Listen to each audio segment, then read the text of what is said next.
Now's your chance to go one-on-one with me. I'm Randy Couture, so watch my videos and catch a clue. You might win a trip for a personal training session with me.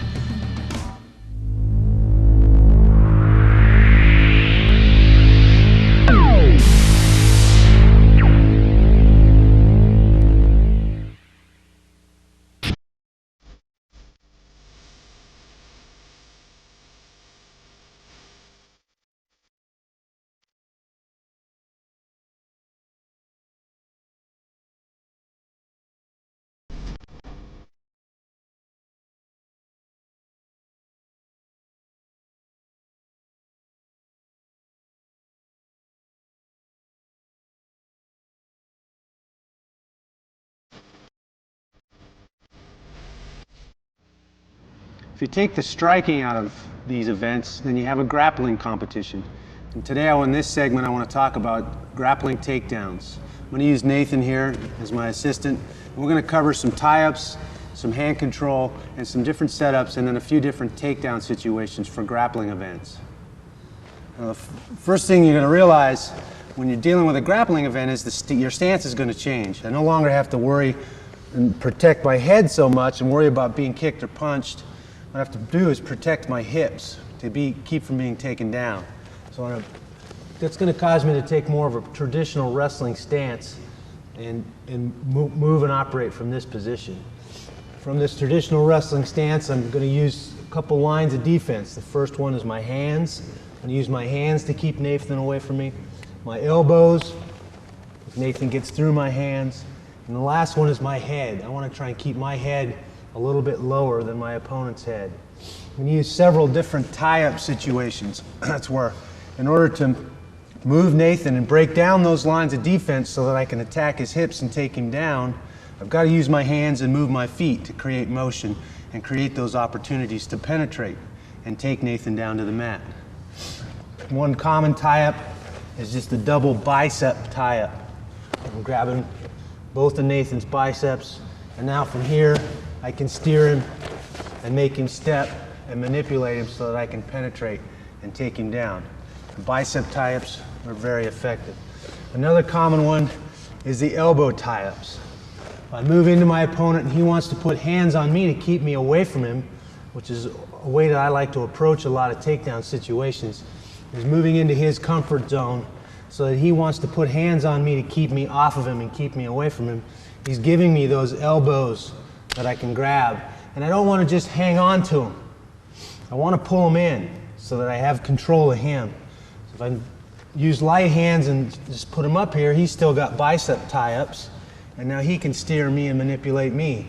So when I grab those elbows, I want to make sure that I pull him in and take control of my opponent. Now I can move him around and steer him and create those little opportunities to change levels and penetrate. A couple other common tie-ups is the some people call a Russian tie-up. I like to call it 2-on-1. A lot of times your opponent in a grappling situation will grab a hold of you, and he's giving me, in this instance, a chance for me to take his arm and grab two of my hands on one of his hands here in a 2-on-1. And from this 2-on-1 position, again, I can cause him to step, circle, and control, and move him around. I want to make that arm part of my body. I'm going to put his elbow in the center line of my body. I want to lock it out, shoulder pressure down on the top of his shoulder so that I can hold him here and move him around. I can foot sweep, do a lot of different takedowns from this 2-on-1 position. The harder he tries to get his arm back, the more opportunity I'm going to have to change levels and penetrate.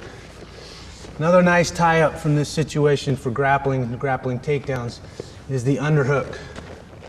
Okay, a single underhook.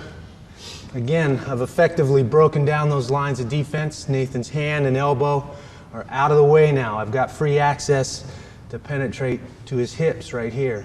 My head and head position becomes very important in this underhook situation. If I give Nathan head position, even though I have a good control point in the underhook, I still have to get through his cranium to get to his hips. So I need to make sure that I have good head position. Now I can move him around with that underhook and attack his hips, attack his legs. Okay. So those are 4 basic tie-up positions there. Bicep ties, elbow ties, the 2-on-1, okay, and the underhook. From the biceps and the elbows, maybe it's going to be a combination of the two. It may not be just both biceps or both elbows. Maybe it's going to be a bicep on one side and an elbow on the other side, or vice versa. I can use that to steer him around and again break down those lines of defense, his hands, his elbows, and getting past his head so that I can penetrate to his body. A common tactic and drill that we use is to hand fight, what we call hand fighting in wrestling. Okay, when we're both in our stance, and we're both moving here, and we're just controlling wrists, moving, working for those tie-ups. See if I can get control of my opponent, make him step, and create openings so that I can attack or penetrate. And you can just go around minute rounds or 2-minute rounds back and forth and just hand fight and work on those little manipulations and tie-ups back and forth. Both opponents going live so that it's realistic and you get an idea what it takes to move your opponent, to control them. It's very important. If I'm going to put my hands on him, that I need to move my feet. If I put my hands on him and just stand here in front of him, nothing's going to happen. He's not forced to react to me. But if I grab a hold of him and I create motion by moving my feet, he's got to step, he's got to move, and that's going to create opportunities for me to penetrate. Okay, those are the basic tie-ups and things that you're going to use to manipulate your opponent and create opportunities to take him down. Once you learn to use your hands and move your feet to create motion and create those opportunities, you need to find some setups and create little manipulations where you can predict where your opponent's going to go, how he's going to react to certain hand fights in certain positions. One setup that I like to use a lot is passing an elbow. And all I'm looking for in a setup is that split-second opportunity that I can penetrate, get past those lines of defense, his hand, his elbow, and his head, and get to his body, to his hips. And passing an elbow, it works real well from the bicep tie because you get into this little dance where I go to a bicep tie and then your opponent rotates inside and wants to bicep tie himself. And so you get into this mode here where you're both hand fighting for that bicep tie, that inside control. You always want to have nice inside control. Now as I rotate to the bicep and I feel him release and start to rotate his hand around, I'm going to use that opportunity. I know he's going to do that. I can predict that. So as he releases and goes to rotate around, I'm just putting pressure on his elbow and passing it across in front of his body. You notice as I pass that elbow and take advantage of that little opportunity where those lines of defense are out of position so I can penetrate to his body, I start my level change for my penetration so that I can shoot off of that little setup.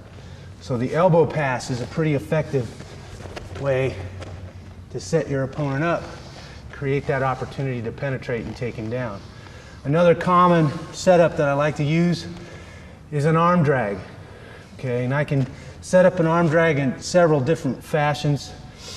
Just a standard arm drag drill is anytime my opponent puts his hand on my body, I want to drag that across. Okay, I'm just patting that hand down, catching it above the elbow and pulling it across. And there again is that split-second opportunity for me to change levels and penetrate to his body.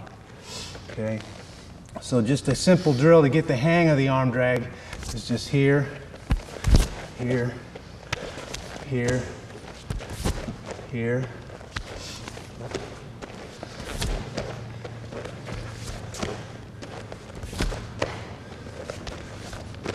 And as you start to get more comfortable with that motion of dragging your opponent's arm, you want to start to add the level change and the penetration to that. So he puts it up, I drag it across and penetrate.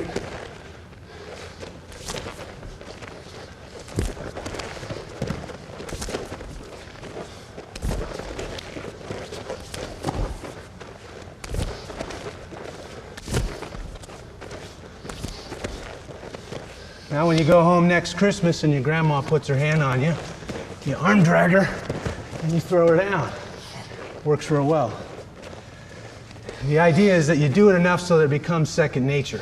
Every time someone puts their hand up there, you're anticipating that, you're seeing that, and you're creating that arm drag and that opportunity to penetrate. Okay, we talked a little bit about the 2-on-1 as a good tie-up. A good way to set up that 2-on-1 and use that 2-on-1, again, is to force your opponent to collar tie or put his hands on you.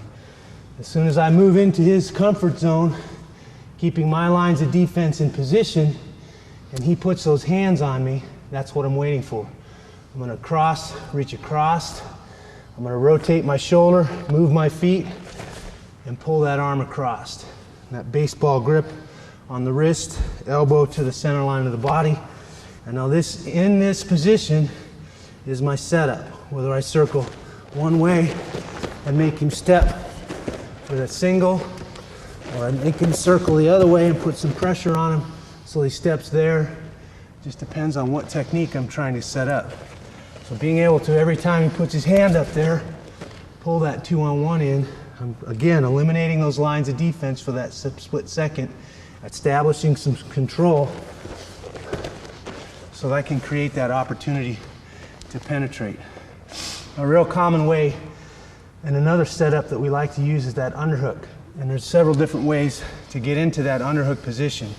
I can either be aggressive or I'm pounding the head, and you're taking a risk in reaching for your opponent and putting your hands on your opponent. But if you have a goal in mind and you're trying to achieve a good tie-up position, then you're probably going to be all right. So I'm coming to the head. For some reason, your head and arms obviously are connected. So you put some pressure on that head, create some space under that armpit for that underhook. So I clubber him, and there's my underhook. Okay. Once I establish that good underhook position and that control point, now I can start to move him. Again, creating that motion, eliminating those lines of defense for that opportunity to penetrate and take my partner down. Okay. Another common thing that will happen is, again, moving into your opponent so he puts his hands on you. Okay. Again, a little more passive approach. I want to move into him until he puts hands on me, and now I'm just going to bump this out of the way with my cross hand. As I bump it out of the way, I'm digging for that underhook position. Okay. And again, from here, I'm looking for that setup where I'm making him move his feet and react to me. Those are the basic setups that you're going to use to create opportunities to take your opponent down. And we're going to demonstrate that elbow pass a few times in a more of a live situation, again, like the hand fighting that we did earlier in this segment.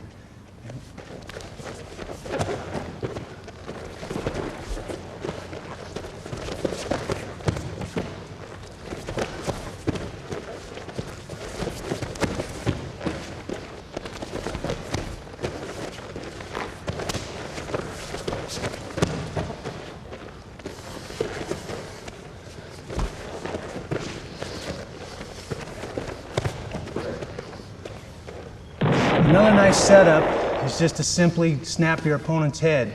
Basically, I'm just going to club him with a forearm, make him move, make him blink, and give him some pressure on his head. So if we're in our stance, I might club him on the head, get him to respond. His head bobs and he recovers, and that's going to create that opportunity for me to penetrate off of that head snap. It's a pretty simple thing, just clubbing him in the head, using that forearm. I want to make sure when I reach for my opponents that I'm not reaching with that lead leg, the hand that's guarding that lead leg. It's not going to take him very long to realize that he's pretty close to that leg, and if I'm reaching my hands up here, he'll be able to attack that leg pretty simply. So if I'm going to put my hands on my opponent, I'm going to do it with that hand that guards my trail leg, the leg that's furthest away from my opponent. That's important when you're working on a head snap or any other technique or setup where you're reaching and trying to put your hands on your opponent. They'll want to keep that guard hand in position. If he reaches for that leg that's closest to him, I can fend that attack off. I've got my arm, elbow, and hand in between my hips or my body and my opponent. I'm going to mess with him. If I'm going to set him up and use my hands, I'm going to do it first with that trail leg hand. Here.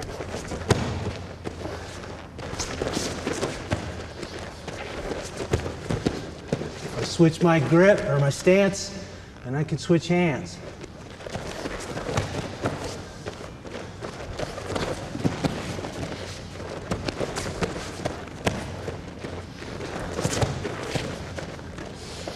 Once I get that hand on him, I've got elbow in position keeping him out, now I can bring that other hand up and use it as well to create the situation I need for a setup for penetration.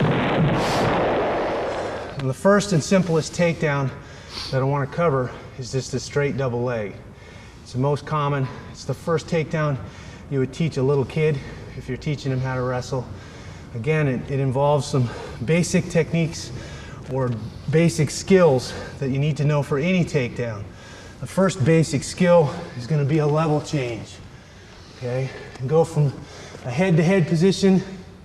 I want to bend my knees, keep my head up, lower my hips, and change levels with my hips by bending those knees. Here. Now I'm in line to attack parallel to the mat through my opponent. A common mistake is to not change levels and penetrate at an angle to the mat, so that at some point back there, as my opponent moves back and tries to counter my takedown, I run into the mat, and that's as far as I continue to penetrate. Or if I change levels and move in a parallel fashion to the mat, I can go as far as I need to go to run through my opponent and take him down. So it's very important that you get this level change down so that you can move your hips parallel to the mat and drive through your opponent. Now it doesn't matter, I can use a lot of different setups and a lot of different tie-ups to execute a double leg. So you got to figure out, as you use your hands and move your feet to create those opportunities to take your opponent down, which ones are going to work best for you, for your style, your body type, your speed, your flexibility, your strength. All those things play into what kind of grappler, what kind of wrestler you are. See, once you have that level change down, the next thing you need to learn is penetration, how to cover the space between my hips and his hips as I attack his body. And the hard part about that is I want to change levels first, and now from here, I want to cover that distance. Obviously, if I'm outside an arm's length, I'm giving him a lot of time to react, a lot of time to counter my takedown. So I want to make sure that I'm not clear back here outside of an arm's length if I'm going to try and penetrate and cover that distance. The more time I give him to react with his hips and sprawl and stop me from taking him down, the less my chances are that I'm going to finish that takedown. So I at least want to be within an arm's length if I'm going to change levels and then penetrate. What I'm doing is what's called a rock over step. I'm rocking over my heel toe to my knee. Okay, here. I bring that trail foot up. Okay, if we change sides here, and I penetrate, level change, penetrate, that trail foot comes up. I don't want to leave it back there. I don't have a very good base here. Here I've got a nice foundation. Doesn't matter if Nathan moves away. I'm still here holding my own weight. I'm still here in a good foundation and in position. Okay, I penetrate. I want to make sure as I wrap my hands, I'm going to wrap them low on his calves. I don't want to be on his thighs. I don't want to be on his fruit of the looms. I want to be down on his calves. If you're going to bend or control a tree limb, you don't do it in by the trunk where it's strongest. You do it out on the end of the limb where it's easier to control, easier to bend. Same thing is true here when I'm trying to take him down. Okay, so level change, penetration, bring that trail leg up. Okay, and now, very important, especially if I'm grappling and I want to avoid Nathan's guard. I don't want to just drive him straight back to his butt. If I drive him straight back to his butt, I come out right in his guard. And now from his guard, obviously I have to figure out a way to pass. And depending on who you're grappling against, that can be pretty difficult. So, once I level change, penetrate, trail leg comes up. It comes up for another reason. I need to drive off of this foot and turn the corner. Again, I want to take advantage of the fact that humans on two legs don't move very good laterally. Okay? If I drive him straight back, I end up in the guard. If I drive across his body, driving off this trail foot, I have a pretty good chance of avoiding his guard and taking him down. So from here, again, wrapping to the calves, I'm going to swisher this inside foot. I want to put my hips in line to go that direction, across his body. If I stay here, my hips are in line to go straight ahead. It's going to be hard to go this direction and turn the corner. Okay, so I swisher that foot, drive off that outside foot, and now my hips are in line to go across his body. Exaggerate your head. I want to use my head to steer him to the mat.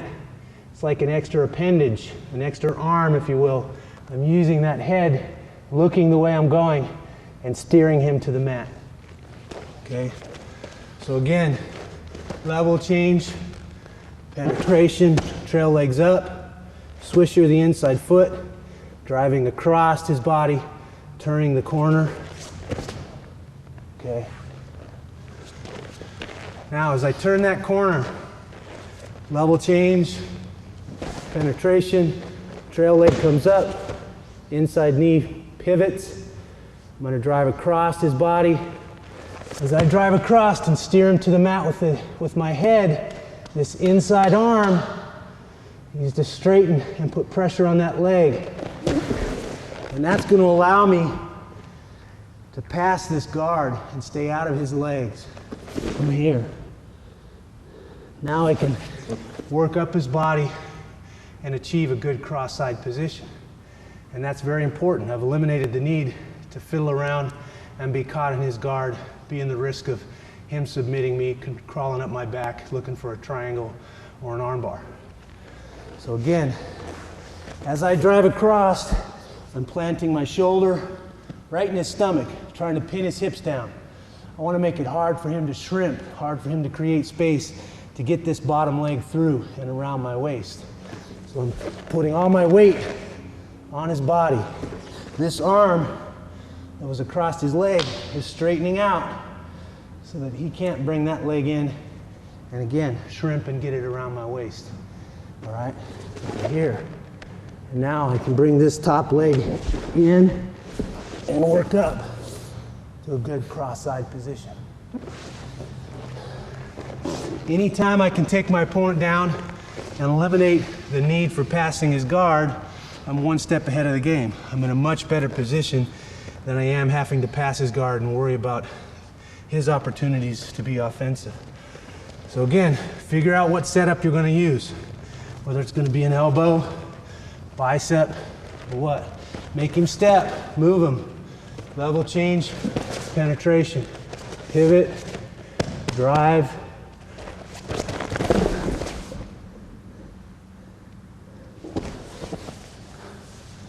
Okay, nice double leg, turning the corner, driving across my opponent. And one thing I like to try and add to that sometimes is what we call in wrestling an ankle lace. Okay, as I take him down, let's turn this way. As I take him down here, right here, his legs generally will sit against the mat. He's trying to shrimp and create space to pull guard. What I notice as he does that is I can weave one arm over and under and trap his foot. And trapping his foot and lace his ankles and keep pressure on this bottom thigh. Now from here, I can start to work up, isolate this ankle, and then there's a submission here if you get lucky enough to catch somebody. Just putting my knee in his stomach, working up. I can go to his toe, crank his ankle, or I can sit back, okay, and crank his shin into his calf. Here, trapping his hips.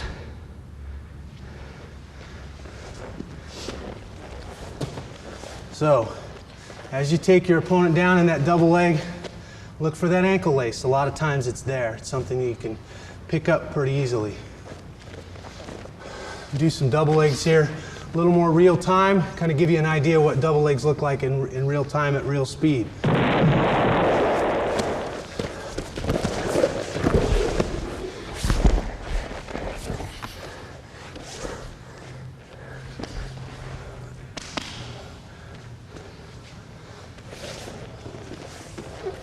So it's the double leg takedown to the ankle lace. Turning that corner, good level change, good penetration. Now after you've mastered the double leg, rather than attack my opponent's whole body and attacking both legs at the same time, sometimes it's a lot easier to split him in half. What we do say is get half man and attack half of his body and then change off to the rest of his body, and what we call a high crotch. And a high crotch is a very nice takedown. A lot of times you master this takedown, you can whisper it in your partner's ear and tell him you're going to hit a high crotch, and it's still that hard to stop if you do it right. So what I want to do is, again, using the setups that we've talked about, using your hands, moving your feet, I like to execute my high crotch off of an elbow tie or passing the elbow. From that elbow tie, I want to circle so that I create this half man situation. Instead of being head up, square to his hips and penetrating to a double leg, I'm shuffling my feet so that I'm half man. I'm going to attack one of his legs or half of his body instead of his whole body. The basic penetration is pretty close to the same. I still need that good level change. Okay, I still need to rotate to that knee and that rock over step. I want to bring that knee down right by his foot, the leg that I'm attacking. Okay, here. Instead of wrapping and attacking both legs, I'm coming through his legs or in his crotch and wrapping to his calf on one leg. That trail foot still has to come up. Okay, so I'm here, level change, penetration. I want my head up, my shoulder in here. Okay. As I penetrate, my head is up. I want my head down here. This is in good position. I can't carry much weight here because he's definitely going to sprawl and give me some resistance. I need to be up, good foundation, my power, my hips, as close to his leg as I can keep it, because he's going to try and take this leg away from me and sprawl. I've got to be able to hang on to it and stay in position here. Again, good foundation. He moves away. I'm still carrying my own weight. I'm not leaning on him. I'm not out of position. Okay. Here, nice and tight. Good position right here. Trail foot is up. I still need that drive foot because I still need to turn the corner with a high crotch. Now, as I penetrate here and I secure this leg, I want to turn that corner, drive my nice cauliflower ears into Nathan's ribs, drive across his hips, and put all of his weight on that free leg. Make him hop. Here. As I drive back up into him and make him stand on that free leg, now I'm going to change my grip on this leg, here to here. Changing from the high crotch to the double. I'm going to continue to drive across, turning that corner and driving through him. As I reach for that double leg, again, I want to emphasize straightening this leg out so I can avoid that guard. Here. Again, I can look for the ankle lace if it's there, but more importantly is the position. I want to keep my shoulder in his stomach, keep his hips pinned to the mat, and work my legs up to a good cross-side position. Okay. High crotch. Off the elbow tie, half man, level change, penetration. Here, driving. Again, swisher, pivot on that inside knee. Now, a lot of times, a good drill from here is I'm just going to have Nathan turn. I've already started in this position right here with my hips in, the position I should be in. And the drill is to work on keeping this position as my opponent moves and adjusts and tries to take this leg away from me. So Nathan starts to turn and try and take that leg away.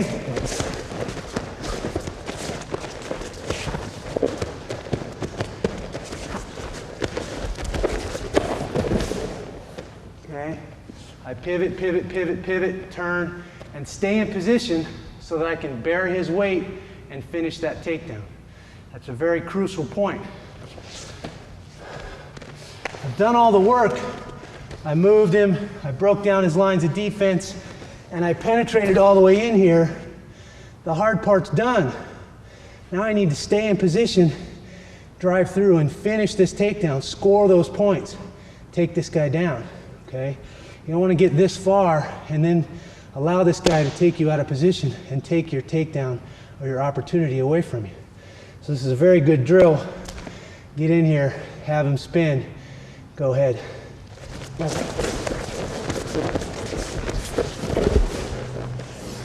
As he spins, keep position, and then finish your takedown. Turn that corner, drive across to that double leg. And a high crotch, again, like I said, is a great takedown because I'm only attacking half of his power instead of all of his power. I can use a lot of different setups and manipulations to set up that high crotch. I can do it from the bicep, I can do it from the elbow pass, okay? I can even do it from the 2-on-1. I can do it from the underhook, where I'm moving him, using that underhook to swing under to that high crotch, driving across. Okay, so again, it's a good takedown. You can use a lot of different setups to achieve this takedown. What it will look like in real time is sort of like this.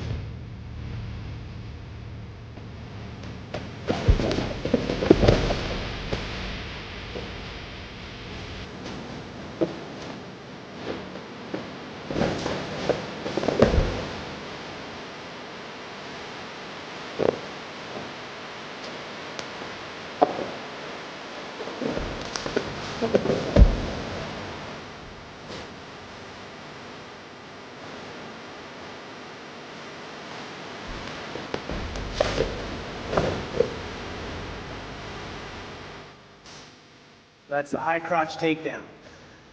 Once you've learned the high crotch, or what some people call a head outside single leg, we transition now to the other side of the body because these two moves work in concert. You go to the low single or the head inside single leg. And again, several different positions that I can execute this technique from, or this takedown, several different setups. The easiest and the one I like the best is operating off of that elbow tie.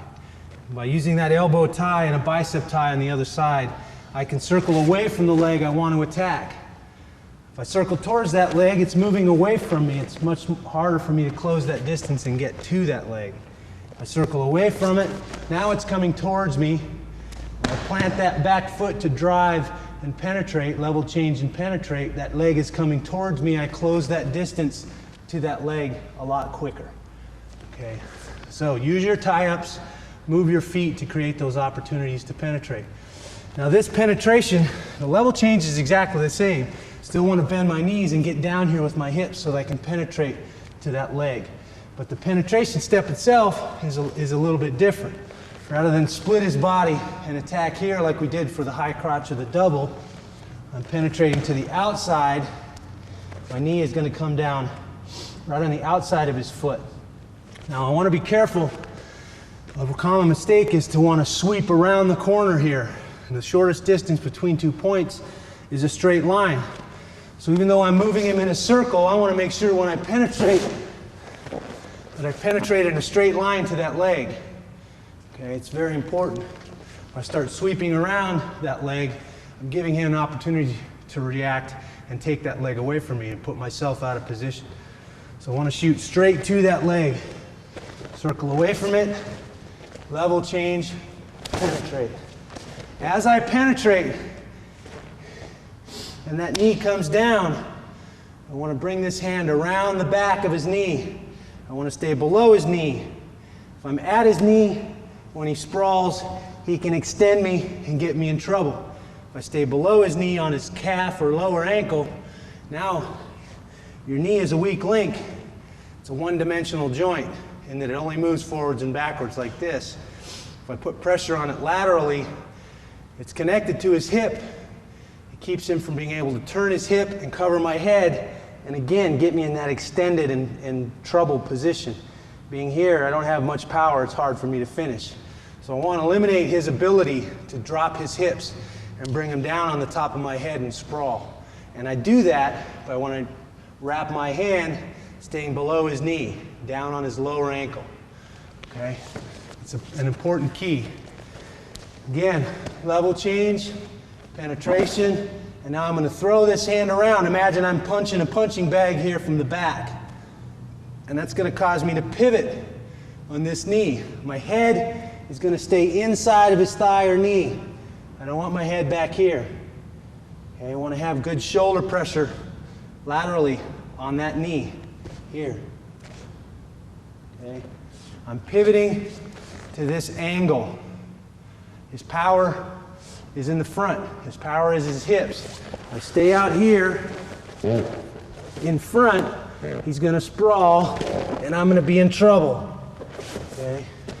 If I pivot, sprawl again, if I pivot and get this angle, it's much harder for him to put that power on my head and shoulders and get me extended. Okay? Much greater success, much greater opportunity to finish that single leg and come out on top. Again, elbow tie, bicep tie. I can steer, make him step. Okay, circle away from the leg I want to attack. Level change, penetration. Here. The angle across the body, the hand wraps below the knee in this position right here. Now I can apply pressure to that. Okay, and force him to the mat. Probably not going to go all the way to his stomach. There's probably some other things that he'll do that we'll cover.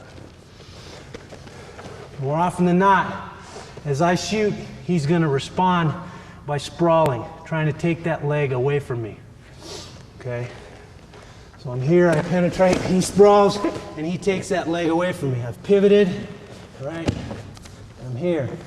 Got that hand down by that ankle, not at the knee, because if I go to the knee, he can take that foot away and see how the hips come over my head. If I stay at the ankle, now his knee won't let him rotate his hips over my head. All right, he tries to rotate his hips over my head and sprawl, his knee won't go. It won't allow it. All right, I'm just going to continue to circle towards that ankle. He can come to his knees. He's probably going to, more than likely, what a jiu-jitsu guy will do is circle the other way and bring that leg over the top to try and pull guard. What I want to do as soon as I get here, go to both knees, Nate. As soon as I get here, is I want to change hands on this foot. If I stay here, he's going to try and spin the other way and take this, or the other way. He's going to try and spin the other way and take this leg away from me. There. What some guys will do is this. They'll spin out. Okay, I want to be aware of the options that my opponent has from every situation. So when he's got that single leg, if he changes hands, takes that hand to my foot, that frees up that initial penetration hand. So now if I spin out, I'm actually putting him right in behind me, which is not where I want to be in that situation. So it's important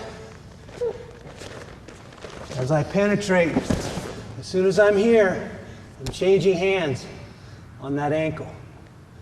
And now I can drive across, capture both legs, and work my way up into good position. Okay, so if you sprawl and go to both knees.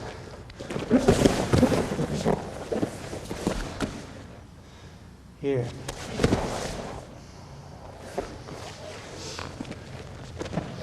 Okay, even if I penetrate here, he goes to his knees and he kicks that leg over the top to pull guard.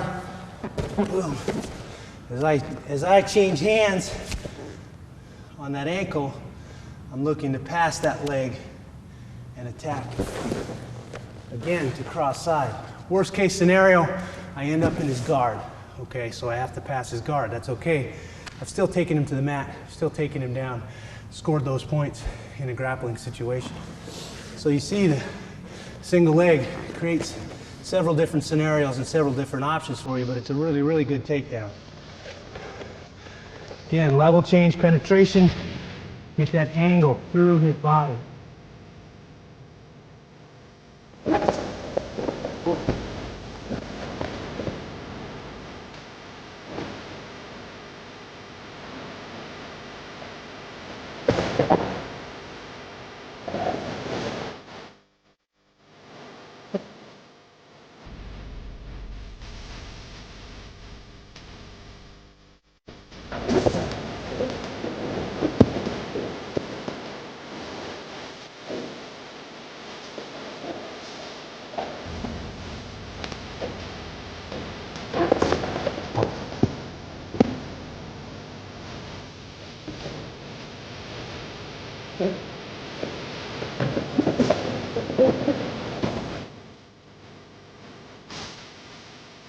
So you're going to take that.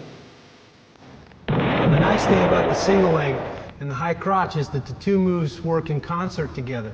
As I establish a good tie-up or a good position, if I move this way and that foot doesn't come forward, it's not there for my single leg, my high crotch is right there on the other side.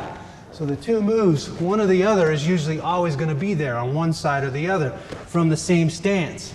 If I change my stance, then my single leg becomes here and my high crotch is over there.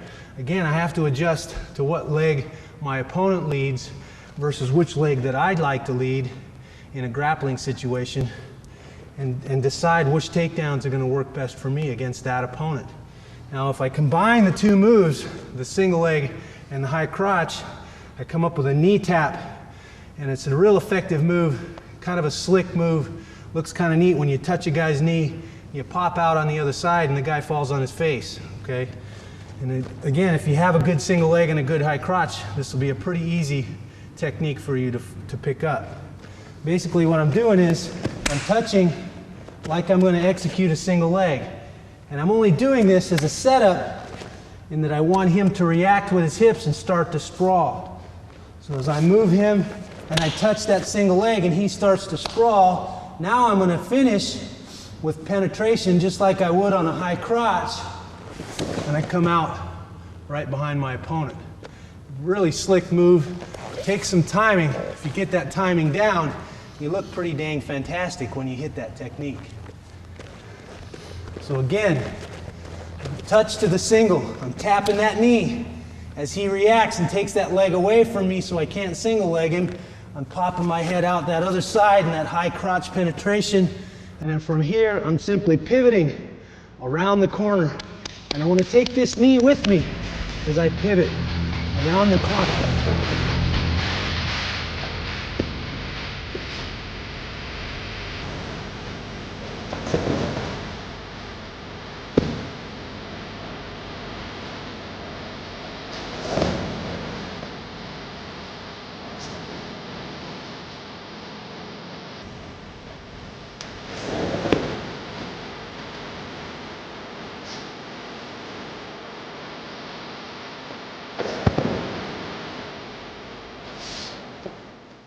Your level change and your penetration, even though in this technique it's kind of a combination of two penetrations, are pretty much basically the same. I'm starting with that single leg penetration, and then I'm rotating to that high crotch penetration. And that combination makes it pretty difficult for your opponent to read what you're going to do. So again, you want to manipulate him, you want to move your feet, touch that knee, come out on the opposite side. Pretty fancy technique, but if you get the timing down, it's real nice. It works a lot. So now you should be a master at takedowns, using your hands, moving your feet, using those tie-ups, and executing that double leg, that high crotch, that single leg, or tapping that knee and popping out the backside. And all of these takedowns are adaptable to the fight scene too, when you add the striking back into the equation. But they're great to learn when you eliminate that striking portion. You don't have to be worried about being punched in the face, and you can concentrate on the takedown technique.